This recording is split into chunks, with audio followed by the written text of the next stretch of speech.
Hello সবাইকে, শুভ সন্ধ্যা। আজকের দিনটা ছিল একটু অন্যরকম। আসলে আমি তো মুকুন্দপুরে থাকি, আর আমাদের মুকুন্দপুরে জগন্নাথ মন্দির উদ্বোধন ছিল। যদিও আমি পুরীতে একবার গিয়েছি, তো যাই হোক, আমাদের মুকুন্দপুরে জগন্নাথ মন্দির উদ্বোধন করা হয়েছে। আর আর এখানে দেখতেই পাচ্ছ কতটা ভিড়, মানে জাস্ট লোকে লোক।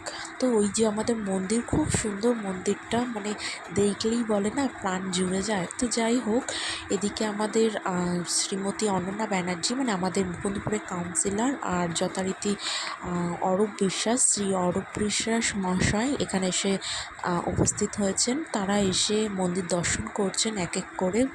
এরপর অনেক নেতা নেত্রীরা এসেছেন। আমি অনেকের নামও জানি না ঠিকঠাক, তবুও আমি বললাম কুণাল ঘোষ, আপনারা হয়তো সবাই চিনবেন। যাই হোক, তারপরে আমরা ওই দিক দিয়ে মন্দিরের থেকে বেরিয়ে একটু মেলার দিকে চলে এলাম। দেখো মেলায় লোকজন কত।